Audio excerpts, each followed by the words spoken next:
Hey everybody, we got a good one today, but I believe it's important. So stick around as we learn to love ourselves together and identify reasons why we don't love ourselves. Grab yourself a cup of coffee or your favorite beverage, and I'll see you on the other side of the intro. Oh, you gotta love yourself. Yeah, you gotta love yourself. Hey, you gotta love yourself. Just letting you know, you got to love yourself. Hello YouTube family, and welcome to A Different Choice, where we talk about transforming our lives and living better. I'm glad you could join me. My name is James, and I'll be your host. In this video, we're going to talk about something that many people feel and what holds many people back from loving themselves. And we just may cover this one thing today because it's that important. Remember, we identify some of the reasons that people don't love themselves so we can change it. Because if you can't identify it, then you can't change it. The last things that we identified were comparing yourself to other people and the negative self-talk. And as you recall, these were two reasons I had to personally deal with. I explained that in the last video. But today, however, I want to talk just a little bit about shame. And see, that's a big one, because you can feel shame for many different reasons. See, shame can be something that sneaks into your life. It doesn't shout and let you know it's there.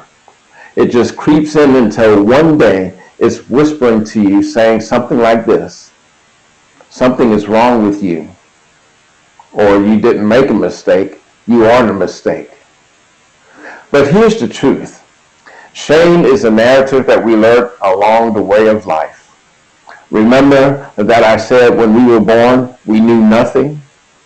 So shame was something that was taught or learned either through family, culture, trauma, or silence. But the good news is shame can be a story that is rewritten. See, when I coach people, I remind them that shame thrives in the three places: secrecy, silence, and self-judgment. If it can keep you quiet, it can keep you captive. If it can keep you isolated, it can keep you insecure. It can keep you blaming yourself. It can keep you believing lies about who you are. But the moment you bring shame into light, through honesty and through conversation, through compassion, I tell you what, it loses its power. See, shame cannot survive exposure to truth. Here's what shame actually does. Shame just shrinks your world. It makes you play small. It convinces you that you're disqualified from joy, from connection, and even from your purpose in life. It makes you apologize just for existing. And let me tell you, that's no way to live. But I want you to hear this and hear this real good. You are not what happened to you. You are not what you did. You are not the worst moment in your life or the lowest version of yourself. You are not that voice that tells you that you're unworthy, but what you are is a whole person with a whole story. And shame is just one chapter. It's not the title of your life. To heal from shame means that you have to give yourself permission. Permission to be human, permission to grow, permission to make mistakes, and permission just to love yourself. And be compassionate to yourself. Remember, we're talking about loving ourselves. So the first person you should be able to forgive is you. That's first and foremost. That's important because if nobody else wants to forgive you, you can still forgive yourself. And I know it's going to take some courage. Matter of fact, it's going to take a lot of courage to change that old narrative, to change that old story. But remember that person in the mirror. You're accepting them the way they are right now. And that's why we do that in the mirror, because the person in the past is in the past. We have another day, we have another hour, we have the rest of our lives to change that narrative and be who we want to be. So one way to get over shame is to find someone that you trust, maybe your best friend, maybe you could go to a therapist. There's nothing wrong with that.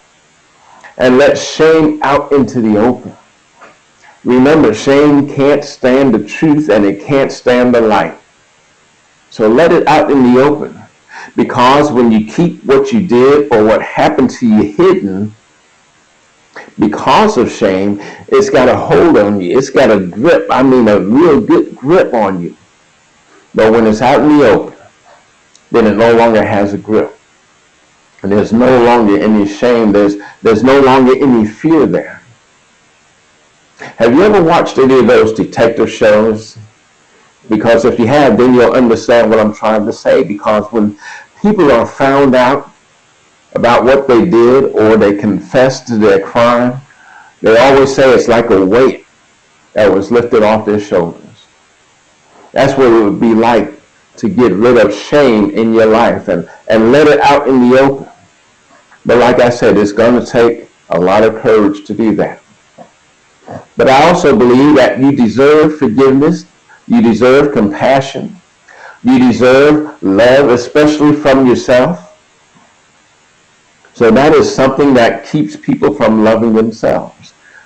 But we want to change that. So let shame out and let it out in the open. But as usual, I don't want to leave you with just the negative, just the things that cause us not to love ourselves. So let me give you something else we could do to begin to love ourselves. But don't leave the other things that we talked about, don't leave them hanging. If you don't know what I'm talking about, just look at the videos before this one. These suggestions are like building blocks.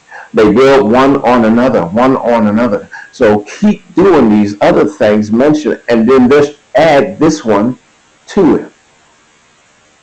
So what I want to add today to help you to love yourself, to help me to love myself, is to reconnect with what makes you you. Reconnect with what makes you you. What I'm saying is reconnect to the things that you enjoy when you were younger. One of the things that I used to do was play the clarinet. Matter of fact, I played the clarinet, the flute, a little bit of the saxophone, a lot of the woodwind instruments for you musical folks, and also the guitar and the piano. But what happened was, as the years went by, I went to work, I got married, I had children, I had to take care of those responsibilities, and a lot of that stuff that I used to do, those things that I used to enjoy fell by the wayside. And many times we live to please other people. But we need to spend more time doing what brings us joy. And when I say that, don't just get a hobby just for hobby's sake. What I mean is do something that you truly enjoy. If you like music, like I have, I got 2 guitars now that I play them. If you enjoy nature, go out to the park and just sit there in the park and enjoy nature the way that you would enjoy nature. It's important to spend some time doing what brings you joy and what brings you happiness. Spend time doing stuff that you like to do. Maybe you like to go fishing. Maybe you like to go golf. Go ahead and go back to those things that you used to do and enjoy it. Enjoy yourself. I remember I used to bowl all the time. I thought I was going to be on a professional bowling tour. That didn't work out. But I went back just a year or so ago and tried bowling again. I hadn't done that in so long. It didn't turn out great. I did have a few gutter balls, but I enjoyed myself. I would even advise to go back and find out what made you curious. You know, as little children, some of us used to look at the bugs, maybe pick them up, just see how they operated. We used to look at the animals, look at the sky. I mean, we were just curious. That person is still in there. Let that person out and enjoy that person. Enjoy that part of you. Listen, I can go on and on about some of the things that we can enjoy doing for ourselves. Some of the things that we could do to love ourselves. Because self-love grows when you stop living on autopilot. And this is what I mean by autopilot. Waking up in the morning, getting in the shower, going to work, coming home, eating dinner, going to bed, and then doing it again the next day. That's autopilot. Some people are stuck in that monotony. So there it is. That's it for this week.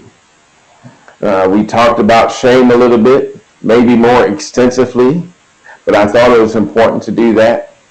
We need to let shame out of the closet, because as long as it's in the closet, it's got you. And then revisit some of your old hobbies and the old things you used to do, whether by yourself or with friends. Enjoy yourself in this life. Don't just live for other people, but live for yourself. And stop living on autopilot. Okay, I said I need to stop because I can go on and on and on. I already said that one time, but I'm going to stop this time. Really. Revisit your old hobbies along with loving that person in the mirror, who they are right now, along with giving that person positive affirmations, along with celebrating the small wins and practicing to be present with yourself. Just keep doing those things each week. And I believe you'll begin to give yourself a chance at loving yourself. So go ahead and do that. And love yourself for a change. Listen, I'm James. I'll have another video for you next week. So like I said, I can keep on going. We're still on this journey of learning how to love ourselves together. And we've still got some more things to identify that stops us from loving ourselves. And by the way, if you have anything that you could add to love yourself, or things that may stop us from loving ourselves, just put it in the comments. Because there are many more things that people have gone through, and there could be some things that I've missed. But we do have a few more that I want to cover in the coming weeks. So remember, be good to yourself, forgive yourself, and most importantly, love yourself. And we'll see you next week right here on A Different Choice. Ooh, you gotta love yourself.